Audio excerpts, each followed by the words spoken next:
হরে কৃষ্ণা। সকলকে নতুন বছরের শুভেচ্ছা। সবাই ভালো থাকুন, সুস্থ থাকুন এবং ভগবানের সেবা করুন।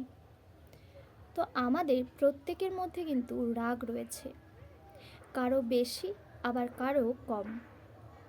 তো এই রাগের জন্যই কিন্তু আমরা আমাদের প্রিয় মানুষগুলিকে কোনো কথা বলে দিই, আর যার জন্যে আমাদের খুব কষ্ট হয়। তো আজকে এই রাগ কিভাবে কন্ট্রোল করব সেই বিষয়ে একটি আপনাদের গল্প বলবো।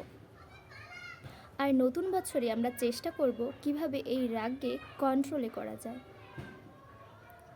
তো এক ব্যক্তি ছিলেন, ওই ব্যক্তির একটি ছেলে ছিল, আর ওই ছেলেটি প্রচণ্ড পরিমাণে রাগ করত, রাগ দেখাতো, অনেকজনকে অনেক কিছু কথা বলে দিত।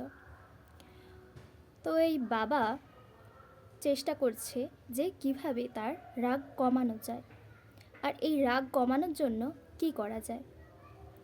তো তখন তার বাবা ওই ছেলেটিকে ডেকে বললেন যে তুমি যখন যখন রাগবে তখন তখন তুমি বাগানে যাবে, আর বাগানের বেড়ায় একটি একটি করে পিরেক মারবে।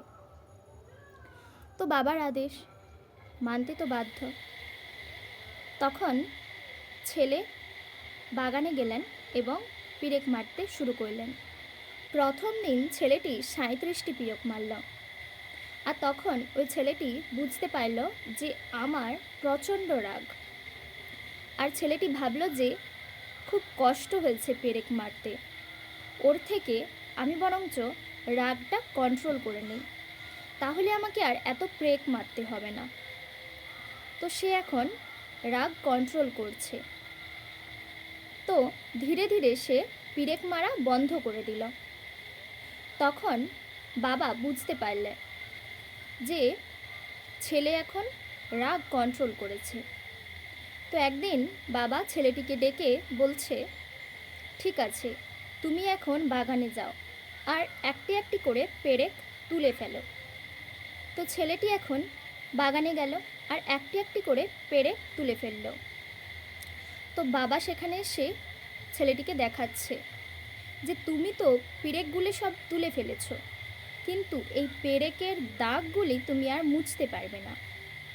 ঠিক তেমনই তুমি তোমার প্রিয় মানুষগুলিকে রাগের মাথায় অনেক কথা বলেছ, সেই কথাগুলি খুব ব্যথা পেয়েছে সবাই, আর এই ব্যথাগুলিকে তুমি কখনোই মুছতে পারবে না।